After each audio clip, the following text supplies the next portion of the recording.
नमस्कार। कल मैंने आप लोगों को स्टील के हीट ट्रीटमेंट के बारे में बताया था कि कैसे स्टील को गर्म करने पर स्टील विभिन्न विभिन्न प्रकार के स्ट्रक्चर्स में चेंज हो जाता है।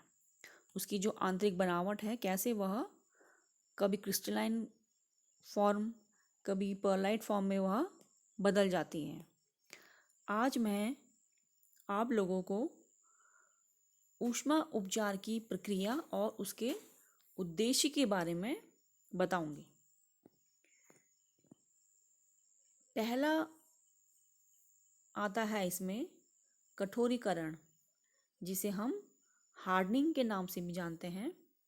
इसका मुख्य उद्देश्य है स्टील की कटिंग योग्यता को बढ़ाना, जिससे कि वह अन्य धातु को काटने के योग्य बन सके और टूट फूट रोधकता बढ़ाना।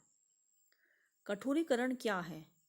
कठोरीकरण एक ऊष्मा उपचार की विधि है जिसमें हम स्टील को एक ऊपरी क्रांतिक तापक्रम सीमा में 30 से 50 डिग्री ऊपर तक गर्म करते हैं और उसके बाद उसको तेज़ी से किसी ठंडे पानी के माध्यम से या किसी ठंडे ऑयल से हम उसको कूल करते हैं या ठंडा कर देते हैं।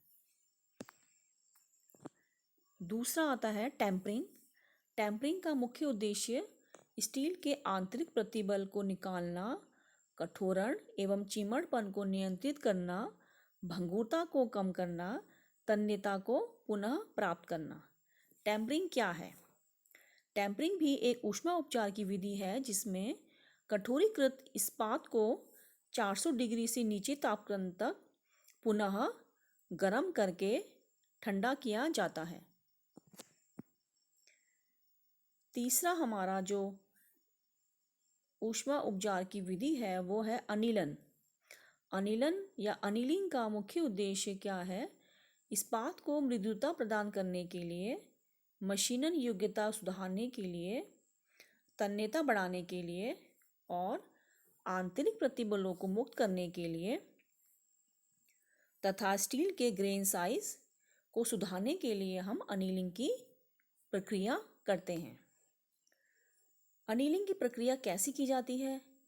इस प्रक्रम में हम स्टील को एक क्रांतिक सीमा के ऊपर, जो कि 730 डिग्री के आसपास होती है, उससे ऊपर हम गर्म करके पर्याप्त समय तक सोखने के लिए हम स्टील को एक भट्टी के अंदर छोड़ देते हैं और फिर धीरे धीरे हम लोग स्टील को भट्टी में ही ठंडा कर देते हैं। इसके बाद जो ऊष्मा उपचार की विधि आती है वो है सामान्यीकरण या नॉर्मलाइजिंग। नॉर्मलाइजिंग का मुख्य उद्देश्य है कि स्टील के महीन ग्रेन साइज को उत्पन्न करना, उसके आंतरिक संरचना में प्रतिबलों को हटाना और तन्यता को कम करना। सामान्यीकरण की प्रक्रिया कैसे होती है? इसमें इस्पात को अपर क्रिटिकल तापमान से लगभग 30 से 50 डिग्री तक अधिक गर्म किया जाता है। इसके बाद गर्म किए भाग को हम स्थिर हवा में ठंडा कर देते हैं। दोस्तों,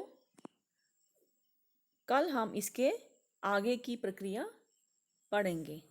धन्यवाद।